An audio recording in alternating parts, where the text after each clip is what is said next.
Halo semua, apa kabar? Semoga teman-teman semua selalu dalam lindungan yang maha kuasa ya. Dan selamat datang kembali di channel yang tentunya pasti Anda semua sudah tunggu-tunggu.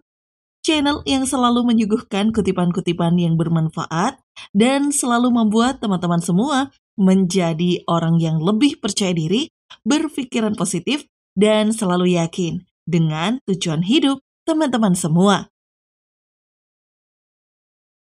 Satu kutipan manis pembuka dari saya yang tidak pernah bosan-bosan saya ucapkan.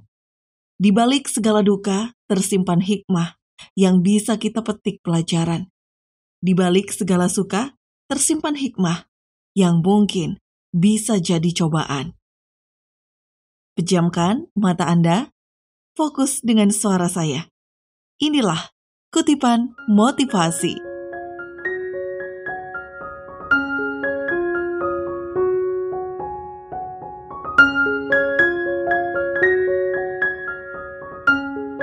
Halo teman-teman semua, apa kabar?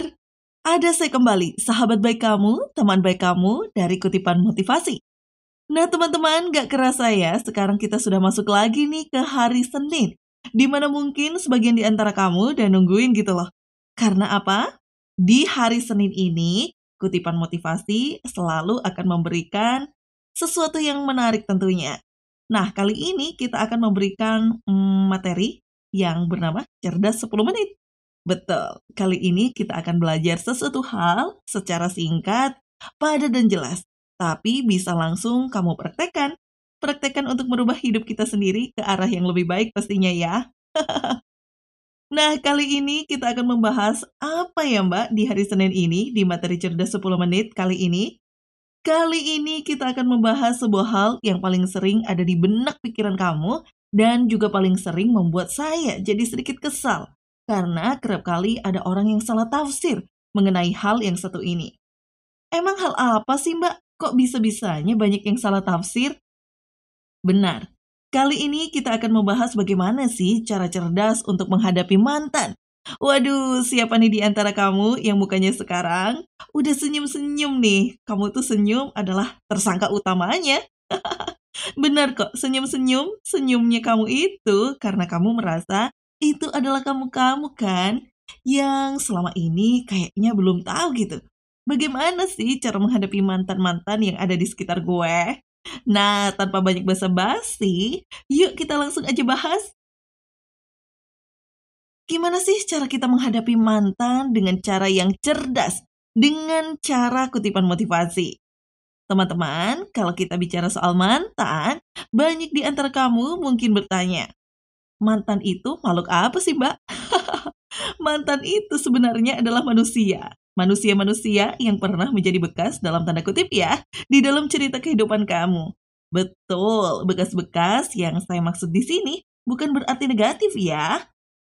Bekas yang saya maksud di sini adalah mereka pernah ada dalam hidup kamu. Bahkan mereka juga pernah loh sebenarnya membuat diri kita nih, ya bahagia. Betul apa enggak? Nah, bagaimana sih cara cerdasnya untuk menghadapi mereka? Supaya kita tidak menjadi orang yang lebay gitu. Berlebihan memikirkan mantan kekasih. Cuy, mantan kekasih lagunya ada tuh. Saking banyaknya dipermasalahkan orang, sampai ada salah satu band yang menggunakan mantan kekasih sebagai judul lagu mereka ya. Nah, bagaimana dengan kamu yang mendengarkan suara saya? Ada nggak sih kalau kesah hidup kamu yang tiba-tiba dihubungi mantan lagi yang udah terbukti dia tuh nyakitin kamu? Tapi kok kayaknya ada keraguan gitu di hati? Pengen nerima dia lagi dong. Boleh nggak sih gue sama mantan tuh jadian lagi? Pertanyaan pertama, boleh nggak sih Mbak? Kita balikan lagi dengan seorang mantan kekasih? Ace. Boleh nggak kita ngelakuin ini? Dan boleh nggak sih kita ngelakuin itu? Jawabannya begini. Mantan kekasih itu sebenarnya adalah orang yang pertama-tama berjasa dalam hidup kamu. Kamu garis bawahi dulu ya. Berjasa yang saya maksud di sini bukan berarti dia pahlawan.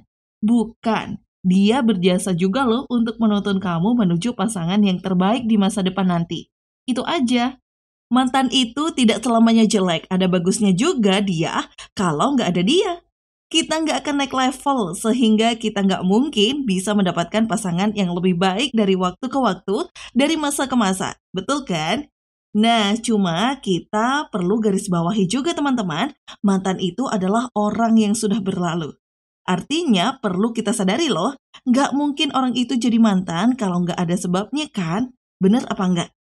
Coba sekarang kamu bayangin, apa sih alasan kamu nih yang lagi mikirin mantan? Kenapa tuh orang bisa jadi mantan buat kamu? Nah, sebabnya itu karena memang dia tidak cocok dengan kita. Bahkan ada beberapa di antara kamu yang ngerasain sakit hati. Pedih kan, pikirin itu rasa sakitnya. Akibatnya dia sekarang bayangin deh kalau kamu makan makanannya sudah kamu taruh tong sampah. Boleh nggak sih kamu ambil lagi makanan itu dari tong sampah? Kemudian kamu makan, boleh atau enggak? Kalau jawaban kamu tidak boleh, berarti boleh nggak kita balikan sama mantan? Bingung ya? Nggak usah bingung. Balik lagi ke perkataan saya. Seseorang itu nggak akan jadi mantan kalau tidak ada alasannya. Sekarang coba kamu pikirin, apa sih alasan kamu menjadikan dia mantan? Nah, pertama saya tidak melarang kamu balikan dengan mantan. Boleh balikan, asal ada syaratnya. Syaratnya adalah begini. Selama dulu kalian berdua putus hubungan, bukan karena perselingkuhan, bukan karena pertengkaran hebat. Kalian berdua boleh balikan lagi, artinya hal yang membuat kalian berdua tidak boleh balikan lagi adalah perselingkuhan dan pertengkaran yang hebat. Kalau dulu kalian terpaksa putus karena perbedaan keyakinan karena orang tua yang tidak merestui kalian, boleh dia balik lagi. Boleh, silahkan. Nah, yang jadi masalah tuh kalau kalian berdua putusnya gara-gara salah satu selingkuh, berantem hebat, tipu-menipu, bohong-bohongan, pukul-pukulan. Mendingan jauhi deh mantan itu, titik. Loh, tapi gimana ya mbak? Kan gue pengen banget balikan sama dia. Kan gue sayang sama dia. Aduh, gue memorinya banyak. Alah, Marimar kamu tuh. Marimar banget. Nggak sinetron Marimar. Di bagian kata bersambungnya, noraknya setengah mati. Bener deh, sekarang gini ya. Percaya atau enggak, masalah cinta orang itu sebenarnya buat orang itu sendiri loh. Contoh ya, udah jelas mantan nyakitin lu dulu. Mukulin lu dulu. Ngapain diterima lagi? Cari dong orang yang baru. Tapi kan aku masih cinta dengan dia. Aduh, kamu coba bayangin deh artis-artis yang sekarang cerai. Bayangin artis yang sekarang cerai. Percaya atau enggak, artis itu tuh yang kamu bayangin dulunya ketika pacaran juga ngomong cinta mati loh. Bener, tapi kok bisa cerai karena memang cinta itu ya tidak seperti di dalam dongeng. Ya, gitulah teman-teman. Cinta itu adalah ketika kita bisa menghargai kekurangan dia, bukan mengagumi kelebihan dia. Mulai jelas ya. Jadi kalau kalian berdua nanti bersatu lagi nih, padahal dulu putusnya gara-gara masalah pukul-pukulan, perselingkuhan, caci maki, caci-cacian, dan sebagainya. Percaya atau enggak, itu akan terulang lagi. Nah, itu pertama mengenai pertanyaan, boleh nggak sih gue balikan sama mantan? Lalu pertanyaan kedua, Mbak boleh nggak sih kalau kita berteman? Mantan nih, kan ada tuh kata orang, kita boleh berteman dengan mantan. Berarti boleh dong. Kalau gue baru putus sama cewek atau baru putus sama cowok, terus kita berdua deketan lagi gitu. Jadi sahabat, boleh kan? Boleh dong. Jawabannya adalah, bilang aja. Lu pengen modusin lah. Kok modus mbak? Ya gini ya sister and brother, kan boleh jadi sahabat, boleh jadi teman dengan mantan. Kenapa sih sekarang? Jujur deh, bagi kamu yang sekarang baru putus kemudian mendadak pengen jadi sahabat lagi sama mantan, bener nggak sih? Kalau dalam hati kamu sebenarnya kamu pengen balikan sama dia, belum ikhlas kan pengen jauh dari dia, bener apa enggak? Kalau kamu jujur, kamu akan mengatakan, iya sih mbak, gue sebenarnya pengen tuh ngambil kesempatan. Siapa tahu bisa balik gitu. Iya kan? Jadi teman dulu lah. Nah itu tuh yang adalah cikal bakal asal muasal terjadinya manusia yang tidak pernah move on, alias gagal move on. Kamu pernah lihat nggak orang yang gagal move on? Atau jangan-jangan kamu gagal move on atau enggak sih? Kira-kira penyebab orang gagal move on itu apa ya? Nah, apa orang gagal move on itu penyebabnya karena dia terlalu banyak modus, terlalu banyak modal dusta untuk mendekati mantan lagi? Mantan lagi, mantan lagi. Alasannya banyak ketika disuruh move on, nggak apa-apa jadi teman lah. Kan teman nggak apa-apa dong. Akhirnya nggak move on ketika harus menghilangkan benda-benda yang ada hubungannya dengan mantan. Kalau bisa jangan dijual, alasannya ada aja. Nah, terus boleh nggak Mbak kita berteman dengan mantan? Ya, jawabannya boleh dengan syarat, ada syaratnya nih. Pertama, kamu tidak boleh berhubungan dengan dia sama sekali selama 6 bulan pertama semenjak kamu putus. Jadi, setelah kamu putus, kamu simpan tuh barang-barang mantan kamu. Blok sosial media mantan kamu. Hapus nomor teleponnya. Hapus-hapusin tuh semua SMS-nya, WhatsApp-nya, dan semuanya tentang dia. Hapus total, hilangkan jejak dia selama 6 bulan. Kenapa? Karena 6 bulan ini yang akan membuat psikologi kamu, alam bawah sadar kamu kembali bersih, direset menjadi nol kembali. Itu fungsinya 6 bulan menjauhkan dia. Nah, nanti setelah 6 bulan berlalu, kamu ini udah jadi orang netral lagi. Nggak ada tuh pikiran-pikiran modus pengen balik lagi ke dia, pengen balik lagi menjadi kekasih. Dia akan hilang total. Dan itu adalah saat yang tepat untuk kamu bisa jadikan dia sebagai teman. Itu cara yang benar. Gimana teman-teman? Udah jelas ya? Nah, sekarang kesimpulannya begini.